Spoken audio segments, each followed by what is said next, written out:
Hello everyone, in welcome to Manzy tutorials. In today's tutorial, you will be learning about loss of exponents. So this forms the basics of your algebra, and if you know loss of exponents, a lot of other concepts like algebra 2, probability and statistics, permutations and combinations, all of these concepts becomes really easy only if you know what exactly these loss of exponents are. So loss of exponents can be considered as one of the basics, one of the fundamentals that every student must learn. And that's the reason we are actually making tutorial today. And you can refer to this tutorial for learning all the laws of exponents. Before we jump into what exactly are these laws of exponents are, first let us know what is an exponent is.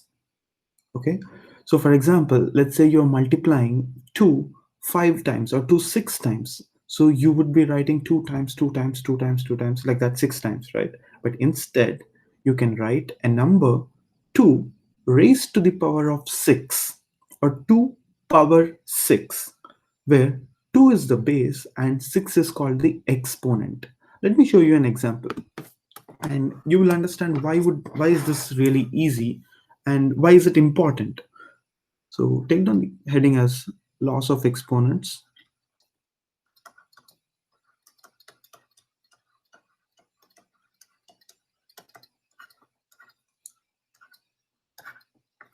So the loss of exponent says the term exponent says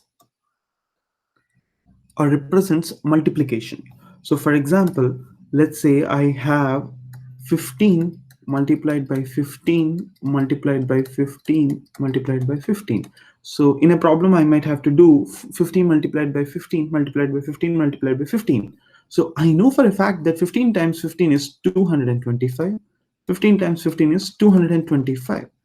But to calculate this, either I would need a calculator or I would have to be really prodigy in math. But most mathematicians don't prefer to actually solve this problem. Instead, what they would do is they would write 15 raised to the power 4. And 15 becomes your base. Actually, it is called base of the log. And we'll understand and we'll learn about logs in our later classes, in our later videos, but just understand the name as base. 15 is the base and your 4 is the exponent. The same thing, if you want to multiply negative 8 multiplied by negative 8 multiplied by negative 8, no, the simplest way to write this would be negative 8. How many times it is being multiplied? 1, 2, 3. So it's going to write 3. And again, the base now is going to become negative 8. But your exponent is 3. So this makes not only your calculations easy, the way that you write math becomes very easy. The way you understand math becomes very easy when you start using exponents, right? So based on these exponents, there are 8 laws of exponents. People say there are 5, people say there are 7, but in fact there are totally 8 laws of exponents. And let me show you what are these laws of exponents are, and we'll be learning about all the laws today in this particular video. And in the following video you'll be learning about some problems and how we are going to use this laws of exponents to solve actual problems. So this video will be focusing only on understanding this laws of exponents, and in the next video we'll be solving some problems. So there are 8 laws of exponents. Exponents are really important in math because they allow us to abbreviate something that would otherwise be really tedious to write. So for example, you're multiplying in a variable like a times a times a times a times like 7 times. So you wouldn't want to write a times like 7 times, but instead you would just simply write a power 7 or a raised to the power 7. So that makes your work very simple to write rather than very hard or very tedious to write, and it abbreviates a lot of things. right? So based on this, there are 8 laws. Okay, product of power rule, coefficient of power rule, power of power rule. So these are all the 8 laws what you're seeing on my screen, right? So today we'll be learning about all the 8 laws in detail, and all these 8 laws makes they are very simple, but only thing is you would get onto your fingertips. You would actually learn it only if you practice more number of times, only if you practice more problems. And that's what we're going to do in our next video. In this video we're going to focus completely on what are these laws.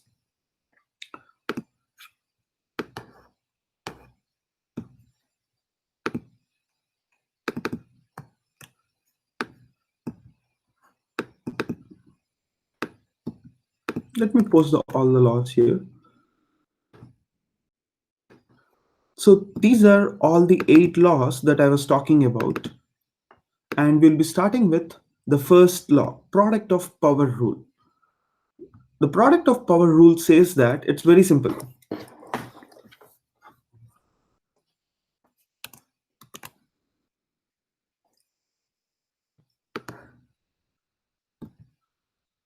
Okay, I'm going to draw a line here, and then I'm going to start writing all the laws over here. The first law says that the product of power rule, what does it say is, you have an base and you have an exponent, a power m, and this base and this exponent is being multiplied with another base, but both the bases are same with a different power or with any other power. In this scenario, all you have to do is simply multiply a power m plus n. So this is your law 1, which has the name the power of the product of power rules. It's a very simple law. A power m times a power n is equal to a power m plus n. How does this work in a real life? So let me take an example. You want to multiply 2 times 2 times 2 times 2 multiplied with 2 times 2 times 2 times 2 times 2. So here, how many 2's do we have? 1, 2, 3, 4. So you're going to name it as 2 power 4, where 2 is your base, 4 is your exponent. And the same thing is being multiplied with 1, 2, 3, 4, 5, 6. 2 power 6. So in this scenario, because your bases are equal, right? In this scenario, because your bases are equal, all you have to do is add these powers. And when you add these powers, you're going to get 2 power 4 plus 6, that is 2 power 10, right? So this is your first law.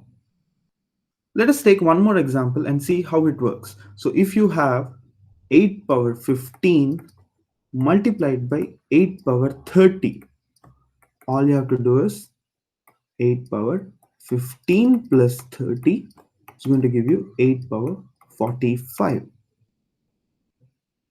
You see that? How it helped? A power m multiplied by a power n is equal to a power m plus n. Here, a value is 8, m value is 15, n value is 30. So according to the formula, I'll write a as it is. You see that? I have circled a in orange, so that becomes a. Now you just need to add m plus n to actually get the value 45. So that is 15 plus 30. So this is a simple example to demonstrate our first law, which says a power m times a power n is equal to a power m plus n.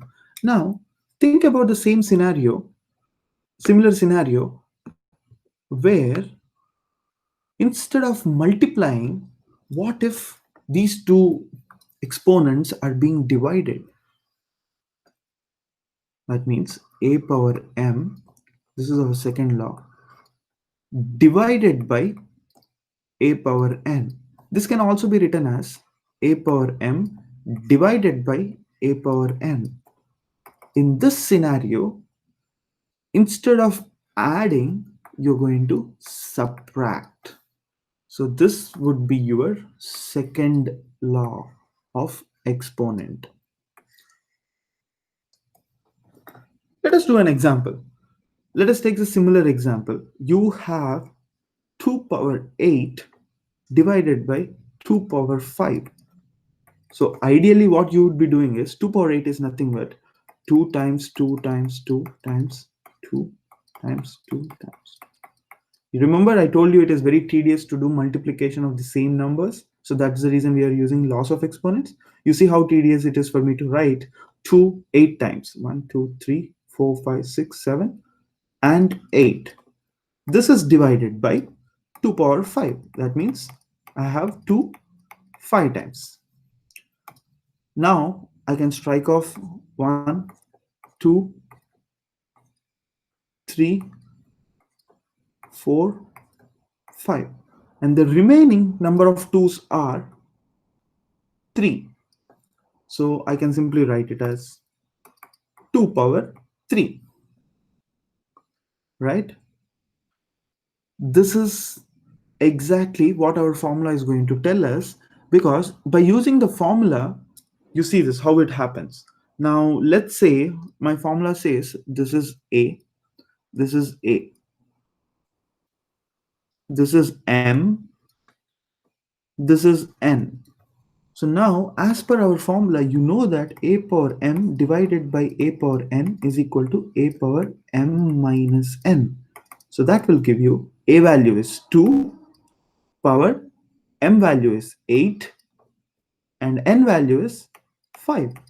So you're simply going to get the same answer within one step, where you don't have to do all of this tedious work, right? So you can avoid doing all of this tedious work by just using this formula or this law, which says a power m divided by a power n is equal to a power m minus n.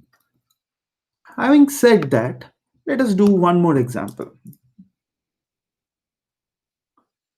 I have same example, 15 power 30 divided by 15 power 10. It is going to give me 15 power 30 minus 10. That is 15 power 20. I don't have to write 15 30 times and 15 10 times. By then, I think it would be like I will be wasting around 10 to 15 minutes, which I don't want to do. And I know this law, and I'm going to use this law to get the answer instantly. Right? This is our second law. Let me minimize my screen, put a line. And I'm going to write my third law over here.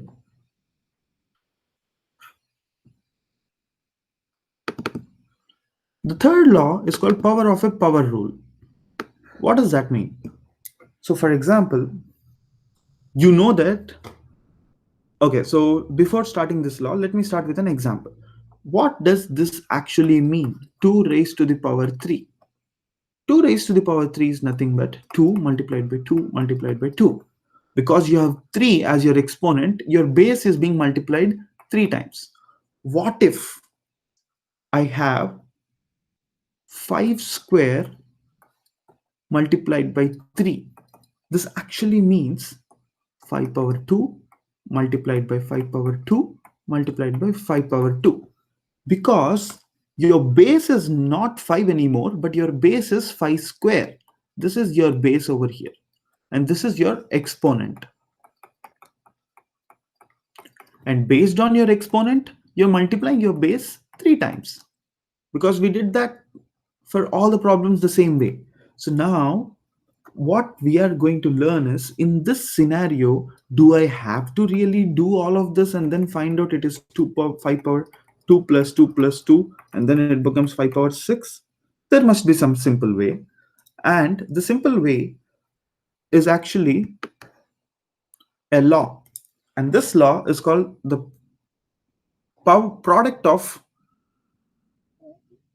power law. Yeah, product of power law. So for example, it becomes like this law says a power m whole power n or raised to the power n is equal to a power m times n. This is your third law.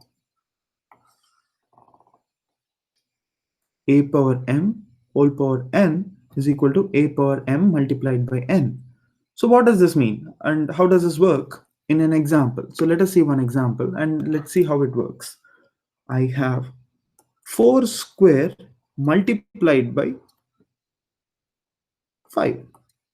This actually means 4 square times 4 square times 4 square times 4 square. I'm going to write the base 5 times. I'm going to multiply the base 5 times because the exponent is 5 and the base is 4 square. What does this mean? This means 4 times 4 power 2 plus 2 plus 2 plus 2 plus 2. So this is going to give you 4 power 2 plus 2 is 4 plus 2 is 6 plus 2 is 8 plus 2 is 10. 4 power 10. But instead, if I use this formula or this law which says 4 square whole power 5 is nothing but 4 power 2 times 5, that is going to give you 4 power 10, is the exact same answer when we actually abbreviate and write it. But it's just that this one takes too much time and this one is instant, right? So let us do one more example. I have 3 square multiplied by 9 and then 3 cube multiplied by 15. In this case, you have two different terms and you're going to use two different formulas. So let us first consider what happens to this. So you know that a power m whole power n is equal to a power m times n.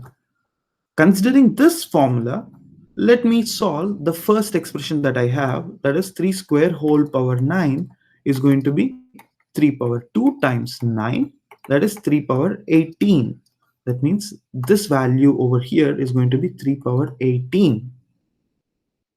Not 318, I wrote 3 raised to the power 18.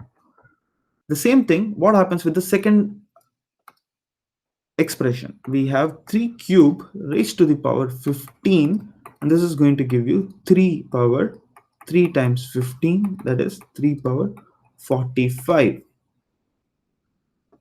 Now this is 3 power 45. So that means I can simply write the complete expression as 3 power 18 times 3 power 45.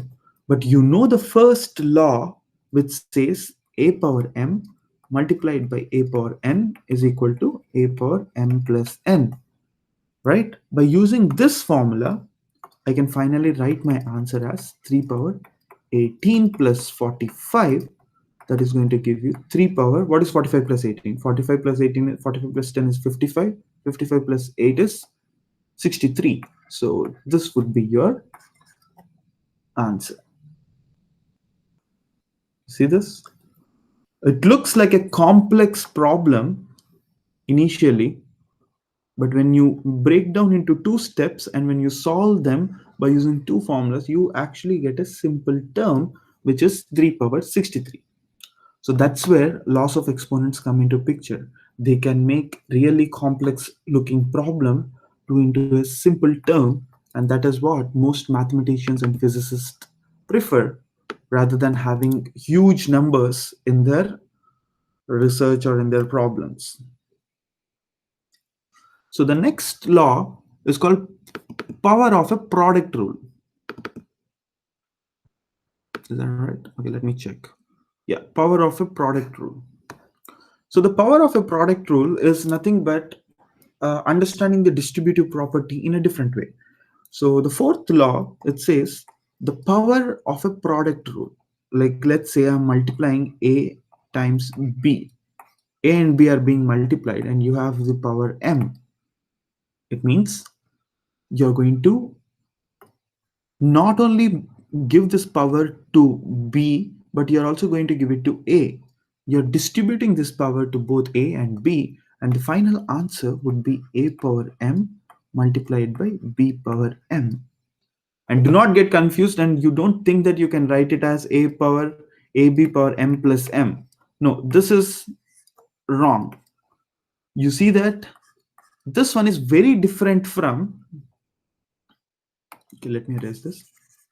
This one is very different from our first law. Our first law says something else. Many students, I've been teaching this for quite a long time, so now I understand what many students can perceive it and what could go wrong when you're actually learning this. A power m times a power n is equal to a power m plus n. Here you see that I have only one base a, but here I have two different bases a and b. So that is the major difference between law 4 and law 1. This is law 1 and this is law 4. In law 4, we are working with two different bases. In law 1, you have only one base. Now let me erase this.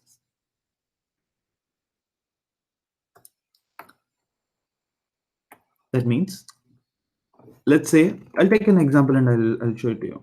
Let's say I have 6 is being multiplied by 5 whole power 30. Some students can tell that, okay, why can't I just multiply this and write 30 raised to the power 30? Yes, you can definitely do that. But I mean, that is the simplest way to do it. But just for the sake of example, understand this. What I can do is I can take this 30 and distribute over 6 and distribute over 5. So now it is going to be 6 raised to the power 30 times 5 raised to the power 30, which is equal to the same thing. But why is this going to be useful is when you have a variable. In this expression, when you have a variable. So for example,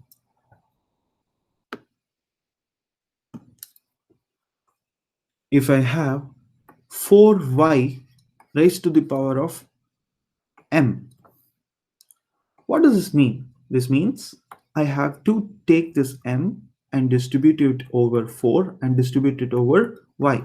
And the answer is going to be 4m multiplied by ym. So this is law 4. Very simple law. And some people can think like this, as some people take this law and use it in a different way. So for example, let's say I have 48 raised to the power of 48. Okay, I can write this as, 48 is an expression of 8 times 6. 8 times 6 raised to the power 48, because 48 factors are 8 and 6, so I can divide them as 8 and 6 or 2 and 24 in many ways, right? Because it has many factors. So now what you're going to do is you're going to take this 48 and distribute it over two numbers. So that becomes 8 power 48 multiplied by 6 power 48. So there are many ways to write the same problem by using this law. And the law, I'll repeat the law again, says a b whole power m is equal to a power m multiplied by b power m. So take down this law as well as your fourth law. And fifth law is very similar, but imagine instead of multiplication, in this law, instead of multiplication, if you have a division, what's going to happen? So that is fifth law. Let me draw a line.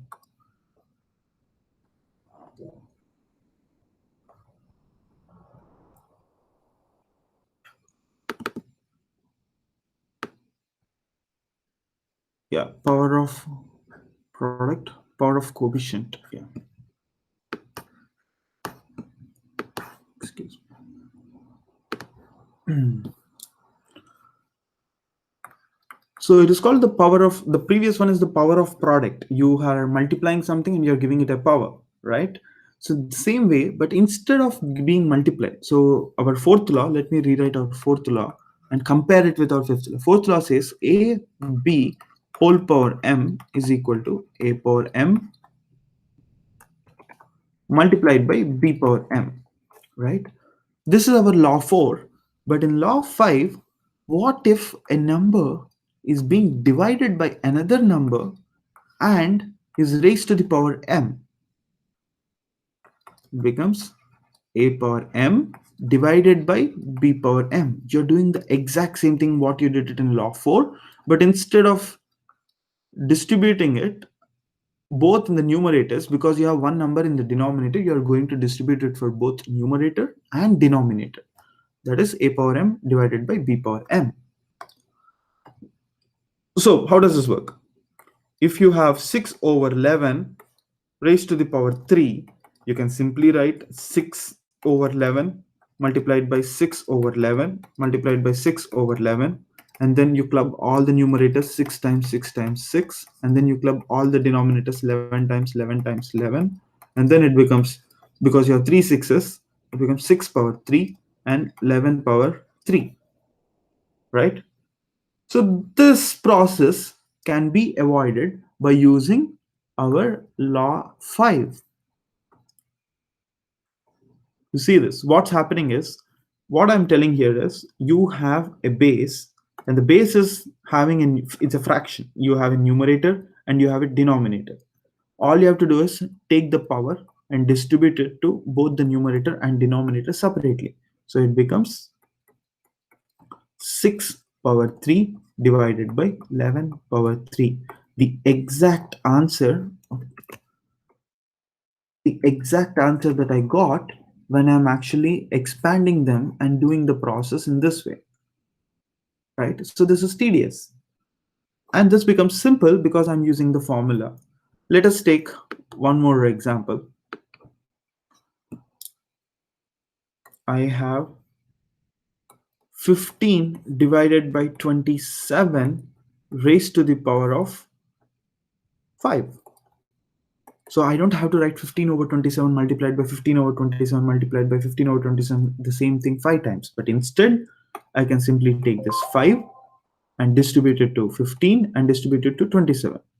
It becomes 15 over 5 divided by 27 over 5. As simple as that. Right? All you're doing is just taking this number and distributing it. Right? This is the fifth law.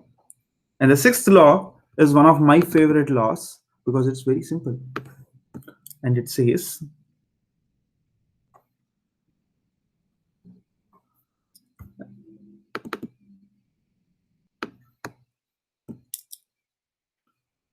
any number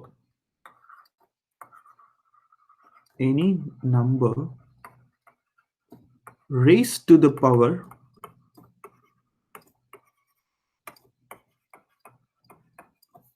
0 is always 1. What does this mean? Any number raised to the power 0 is always 1. This means you have a number and it is the power is 0, then it becomes 1. A power 0 is 1. This is your sixth law. For example, you have,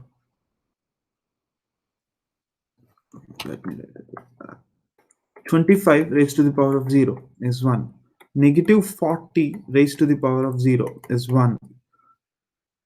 2 power 27 divided by 2 power 27.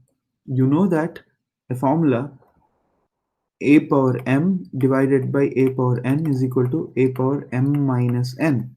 By using this formula, I'll get 2 power 27 minus 27, that is 2 power 0, which is equal to 1. Negative 5 over 15 square multiplied by 30 square multiplied by 45 square whole raised to the power 0.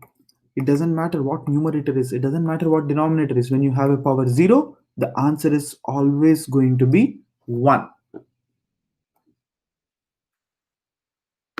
Right? So this is one of the simplest law that you can learn, and this is one of my favorite laws because it's very simple to understand. If any number raised to the power of 0 is 1. Remember this. We'll be using this in our problems a lot. Okay, so now finally you have only two more laws. People say there's only one more law, but I I somehow feel that there are two laws, and I can tell you both the laws. The next law says that it's a negative law. Any number with a negative power is nothing but you can make the power positive by shifting it to the denominator, or the other way. If you have in the denominator, you have a negative power, you can pull it up to the numerator and it becomes positive. So this is our law 7.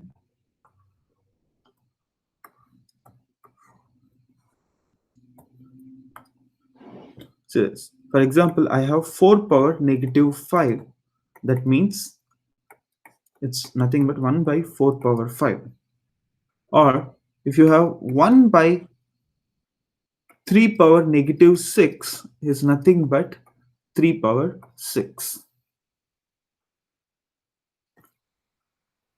The thing that I want you to notice is the negative power is becoming positive when you're shifting the numerator to the denominator. The same thing.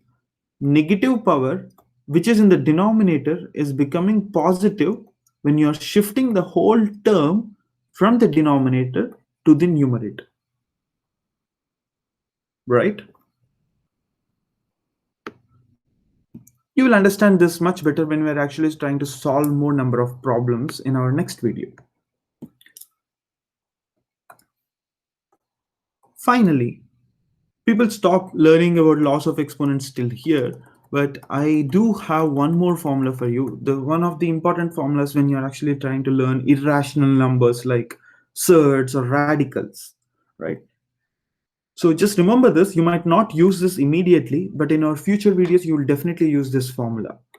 Nth root of a is equal to a power 1 by n. Okay, so this is a very useful formula to actually solve a lot of problems in surds. So this particular term is called a surd or radical. So n over here is called an index. The index value has shifted and has become a power, but with a fraction of that particular index.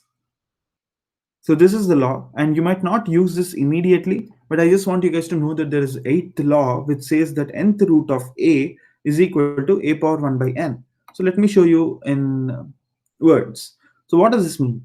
So this means I have cubed root of 27. It's not square root. Okay, the default value will be 2. That's when you call it as a square root. But now it is cubed root of 27 is nothing but 27 raised to the power 1 by 3. Now what are the factors of 27? 27 can be written as 3 times 3 times 3. So I'm going to write 3 times 3 times 3 whole to the power 1 by 3. So when you are multiplying the same number 3 times, you can write it as 3 power 3 whole power 1 by 3. Okay. So now you know that a power m whole power n is equal to a power m times n, right? So that's what is happening. I have a power m whole power n is nothing but a power m multiplied by n. But you know that when you are multiplying 3 and 1 by 3, they are multiplicative identities, and you're going to get 3 power 1, and that is 3. That means cubed root of 27 is nothing but 3. And there are multiple ways to solve this problem, but I have chosen the relation between the surd and an exponent. This is a surd and this is an exponent, right? So what is the relation between a surd and an exponent is the index value has become the fraction in the RHS or in the right hand side. So this is something that you will be learning in future. You don't have to worry about this at the moment, but follow our videos along and you definitely use and learn the eighth law as well. So these are all the laws together, and this will be very helpful for you to understand all the concepts like calculus, trigonometry, and higher concepts of geometry, because this is the basics, this is the fundamentals of understanding any advanced math concept. You need to know all the 8 laws, or at least the first 7 laws, for you to be really good at understanding the fundamentals and the basics of math. So I'll be posting this picture in the comment section of this video, so you guys can actually download this and you can review this. And if you have any questions, please do leave a comment, and we will be checking our comments and we'll be responding to our comments at the earliest possible. Thank you. Stay tuned and wait for our next video to do some problems on the same concept.